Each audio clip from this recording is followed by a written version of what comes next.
راشي او ملمنو ته خراغلاس وای. محترم حاجی صاحب جان محمد بی سر کې د ننګرهار د مرستیال والی مولوي سید احمد بنوري، د ننګرهار د کډوالو چارو رئیس حاجی باز محمد، د مشرقي زون د اتحاد د سراپانو د اتحادیه رئیس حاجی صاحب مصطفی خان رحیمی، د ټولو ولسوالو محترمو ولسوال صاحبانو، قومندانانو، قومي مخورو او ټولو راغلو مېلمنو ته ستړي مه شئ وایم، هرکلی وایم، هر کله راشئ، خدای مو راوله او راتګ لیمو.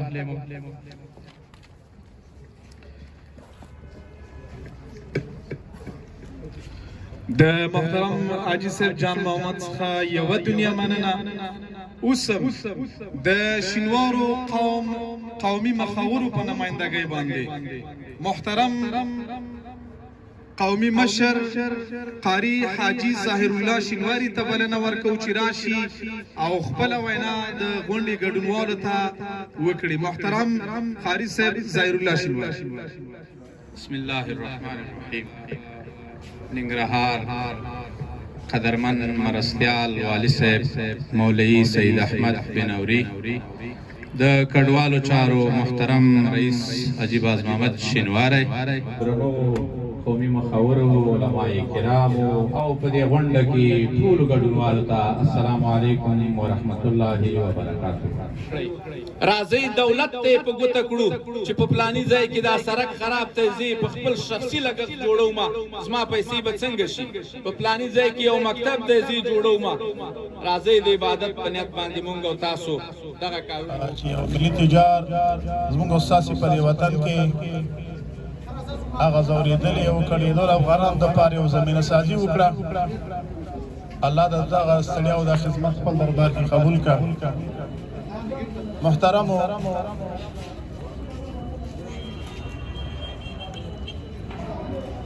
یو ناشنا خاطره د دې درته وایم.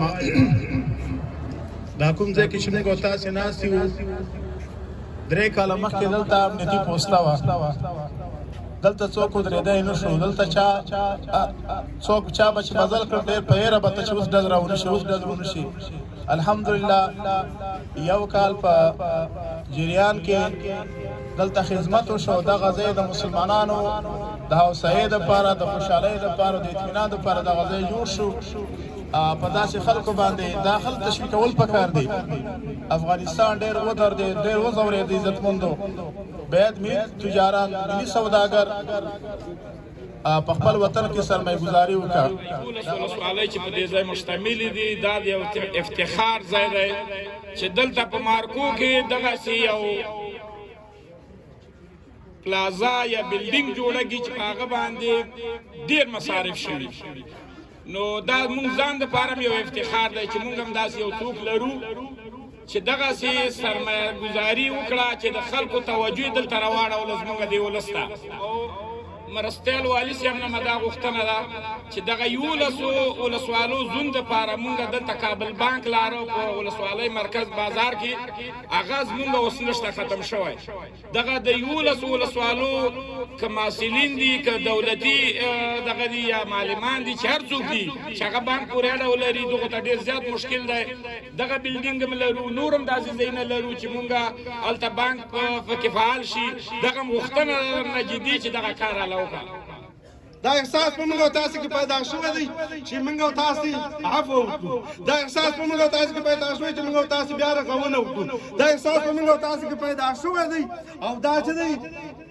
دا ممکن دی، غیر ممکن نه و چې موږ او تاسو یو بل له لاس ورکړو. دوی دلته دغه د هوټ رادو جوړه شوې ده چې د دې دغه فرانسې جواز دا د مخابراتو او د اترا ادارې پورې مربوط دی. باید چې موږ او تاسو د دې نه استفاده وکړو او دوی هم داسې خپرونه وکړه چې هغه موږ او تاسو هغه فکري او عقیدوي روزنه وکړه. ملا محمد عیسی خان نو هغه پاکستاني کمپنۍ ته وخت ورکړی دی چې تاسو دغه دویم لین سړک جوړ کړئ. که بیا دوی نه جوړاو، دوی چې دا موږ نه جوړوو یا ترې عاجز یو، نو هغه ژمنه کړې ده انشاءالله چې د تورخم جلال آباد دویم لین سړک چې دی انشاءالله دا به هم ډېر زر ترمیم شي او په دې باندې به کار د افغانستان د اسلامي امارت د بودیجې د خوا نه شروع شي. دا کومې ټکر یا کوم مشکلات چې رامنځته کېږي د دې مخنیوی به وشي. نو وخت کم دی دا د پوهنتون خبره وشوه انشاءالله چې دا م یو ښه غوښتنه ده او ښه اقدام دی دې باره کې به هم